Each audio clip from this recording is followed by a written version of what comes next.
Hello friends, welcome to my channel Deepti's cooking corner for family. Sawan का महीना चल रहा हो और तीज का त्यौहार आ रहा हो और बिन घेवर के अगर हम इसे मनाएं तो ये बिल्कुल फीका सा लगता है। तो तीज के त्यौहार की मिठास को बनाए रखने के लिए आज की इस रेसिपी में हम लोग बनाएंगे घेवर। यहाँ पर आप देख सकते हैं मैं मलाई वाले घेवर की बात कर रही हूँ। तो मलाई वाले घेवर को बनाने के लिए सबसे पहले हमें ज़रूरत पड़ती है चाशनी बनाने की। तो यहाँ पर आप देख सकते हैं चाशनी बनाने के लिए मैंने 1 कप चीनी यानी कि 125 ग्राम चीनी और आधा कप पानी डालकर के चाशनी को सिम आंच पे गैस पे रख दिया है। ध्यान रखिएगा हमें यहाँ पर 1 तार की चाशनी बनानी है। 1 तार की चाशनी बनने तक हम लोग तैयार कर लेते हैं घेवर के बैटर को। घेवर का बैटर बनाने के लिए हमें मिक्सी के जार पे 4 टेबलस्पून देसी घी का इस्तेमाल करना है और साथ ही कुछ आइस क्यूब्स डालनी है और उसके बाद इन्हें मिक्सर के जार में अच्छे से ग्राइंड कर देना है। आप देख सकते हैं जिस तरीके से हम बटर निकालते हैं मलाई से, उसी तरीके से घी और आइस क्यूब को मिलाने से जो हमारा बटर है वो ऊपर आ जाता है, जिससे हमारा घेवर का जो बैटर है बहुत ही स्मूथ बन जाता है। अब देखिए यहाँ पर मैंने इस्तेमाल किया है 1 कप मैदा। 1 कप मैदा हमें डायरेक्टली इस बैटर में नहीं डालना है, धीरे धीरे करके 2 से 3 चम्मच करके हम इसे पहले अच्छे से ग्राइंड करेंगे पानी की हेल्प से। उसके बाद इसी तरीके से हम सारे के सारे बैटर को 1-1, 2-2 स्पून करके इसमें डाल के अच्छे से ग्राइंड करके एक फाइन पेस्ट रेडी कर लेंगे। आपको ध्यान रखना है जो पेस्ट है उसकी जो कंसिस्टेंसी है वो बिल्कुल लिक्विड फॉर्म में होनी चाहिए, बिल्कुल भी थिक बैटर हमें नहीं बनाना है। आप देखिए मेरा बैटर कितनी कंसिस्टेंसी का बना हुआ है, आपको भी सेम इसी तरह का बैटर बनाना है। उसके बाद अब आपको एक भगोने पे जिस पे आपको इस घेवर को बनाना है उसकी गहराई के आधे तक आपको घी या किसी भी कुकिंग ऑयल को डालना है। यहाँ पर मैंने करीब आधा लीटर घी इस्तेमाल किया हुआ है। उस आधा लीटर घी को जब तक वो गर्म होता है तब तक हम लोग थोड़ा चाशनी की तरफ आ जाते हैं। अब चाशनी पे इसकी गंदगी को एक साइड करने के लिए हमें यहाँ पर डालना है आधा कटा हुआ नींबू। आधे कटे हुए नींबू के रस से आप देखेंगे जो चाशनी है वो हमारी बिल्कुल साफ़ हो जाती है, जितनी भी इम्प्योरिटीज़ होती है वो सारी की सारी साइड हो जाती है। अब आप देख सकते हैं कि जो हमारी चाशनी है वो कितनी नीट एंड क्लीन बनी हुई है। लास्ट ड्रॉप जब तक ये स्पैचुला से ना छोड़े तब तक हमें ध्यान रखना है कि ये चाशनी रेडी नहीं हुई है, लेकिन नींबू का रस डालने से हमारी चाशनी बिल्कुल साफ़ निकल के आ चुकी है। अब हम लोगों को यहाँ पर इस बैटर को जलेबी मेकर के अंदर ट्रांसफ़र करना है। अब क्वेश्चन ये उठता है कि जलेबी मेकर के अंदर ही हम इसे क्यों ट्रांसफ़र करें, क्योंकि जब हम घेवर के ड्रॉप को घी वाले पतीले में डालते हैं तो वो एकदम से प्रॉपर क्वांटिटी में नहीं जा पाता। इसके लिए हम यहाँ पर जलेबी मेकर के अंदर इस बैटर को फिल कर लेते हैं, जिससे जो बैटर है वो प्रॉपर क्वांटिटी में पहुँचे और हमारा घेवर तरीके से बन जाए। अब आप देख सकते हैं मेरा घी गर्म हो चुका है और मैं यहाँ पर किस तरीके से जलेबी मेकर की हेल्प से थोड़ी थोड़ी क्वांटिटी में इस बैटर को इस घी के अंदर डाल रही हूँ।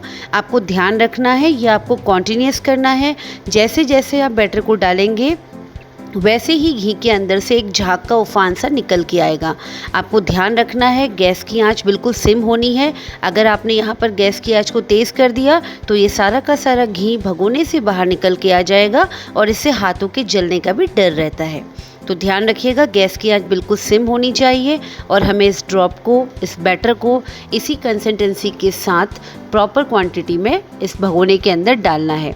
अब क्वेश्चन ये उठता है कि कब तक हम लोग इस बैटर को डालते रहें। तो यहाँ पर मैं आपको बता दूँ कि एक टाइम के बाद जब आप इस बैटर को इसके अंदर डालेंगे तो ये झाग आना बिल्कुल बंद हो जाएगा। इसका मतलब जितना अमाउंट इस पतीले को चाहिए था घेवर बनाने के लिए उतना इसके अंदर आ चुका है। अब आपको इसमें और बैटर डालने की ज़रूरत नहीं है। अब आप देख सकते हैं फ्रेंड्स जो मेरा घेवर है वो धीरे धीरे सिक रहा है, हमें इसे सिम आंच पे सेकना है। अब दूसरा क्वेश्चन ये उठता है कि हमें कैसे पता चलेगा कि हमारा घेवर सिक चुका है। तो उसके लिए आपको मैं बता दूं, जैसे ही हमारे घेवर के ऊपरी तरफ पर गोल्डन ब्राउन लेयर आने लगे, उसका मतलब हमारा घेवर बनके तैयार हो चुका है। और जैसे ही वो गोल्डन ब्राउन लेयर आएगी, आप देखेंगे हमारा घेवर अपने आप ही घी के पतीले को छोड़ने लगेगा और आप उसे नाइफ़ की हेल्प से बाहर निकाल लें और छलनी पे उसे रख दें, जिससे कि जो एक्सेस ऑफ ऑयल है वो उससे बाहर निकल जाए। सेम उसी तरीके से एक बड़े साइज़ का घेवर बनाने के लिए मैंने यहाँ पर कढ़ाई में घी रखा हुआ है और सेम प्रोसीजर से मैंने घी वाली कढ़ाई पे इस घेवर के बैटर को डाल करके एक बड़ा घेवर रेडी कर लिया है। अब फ्रेंड्स, बारी आती है चाशनी को देखने की। चाशनी जो हमारे रूम टेम्परेचर में थी, उसमें हमने 7 से 8 बूंदें केवड़ा की डाल दी है, जिससे हमारे घेवर को एक अच्छी फ्रेगनेंस मिल सके।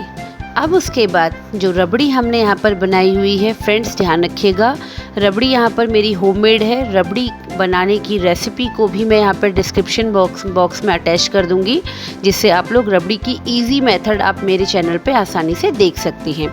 उसके बाद हम अच्छे से जो चाशनी है, चाशनी को हम यहाँ पर पूरे घेवर में अच्छे से फैला देंगे, जिससे होल्स के थ्रू चाशनी पूरी एब्जॉर्ब हो जाएगी। और उसी तरीके से अब हमें रबड़ी को भी स्प्रेड करना है। ध्यान रखिएगा, रबड़ी की क्वांटिटी हमें अच्छे से स्प्रेड करनी है, क्योंकि जितनी ज़्यादा रबड़ी इस घेवर में पड़ी होती है, घेवर उतना ही स्वादिष्ट लगता है। अब आप देख सकते हैं मैंने पूरे में अच्छे से रबड़ी को स्प्रेड कर दिया है। अब टाइम आता है ड्राई फ्रूट्स के थ्रू इसे गार्निश करने का। तो मैंने यहाँ पर काजू, बादाम और पिस्ते से इसे अच्छे से गार्निश कर लिया है। उसके बाद यहाँ पर मैं इस्तेमाल कर रही हूँ चांदी के वक्र को। फ्रेंड्स ध्यान रखिएगा, यहाँ पर मैं आपको शो कर रही हूँ गोपाल ब्रांड का चांदी वक्र। ये यहाँ पर इसलिए मैं आपको बता रही हूँ क्योंकि ये मुझे ज़्यादा अमाउंट में कम क्वांटिटी मिली है और ये जो ब्रांड है ये बहुत ही रिलायबल ब्रांड है। इसके वक्र को अगर आप खाएंगे तो ये वक्र आपकी हेल्थ पर कोई भी बैड इम्पैक्ट नहीं डालेगा, इसीलिए मैं आपको इस गोपाल ब्रांड के वक्र को इंट्रोड्यूस करवा रही हूँ। उसके बाद आप देख सकते हैं मैंने चांदी के वक्र को अच्छे से घेवर पे स्प्रेड किया है। और फ्रेंड्स आप देख सकते हैं मेरा घेवर कितना खूबसूरत लग रहा है। जितना ये सुंदर दिखने में है, उससे कहीं ज़्यादा ये घेवर खाने में था। एक बार आप भी घेवर की इस इजी रेसिपी को अपने घर पे ज़रूर ट्राई कीजिएगा और सावन के इस मौसम को बिना अपने हाथ के बने घेवर से फीका ना जाने दीजिएगा और मेरे चैनल को लाइक और सब्सक्राइब कीजिएगा। Thank you so much for watching my channel. Bye and take care.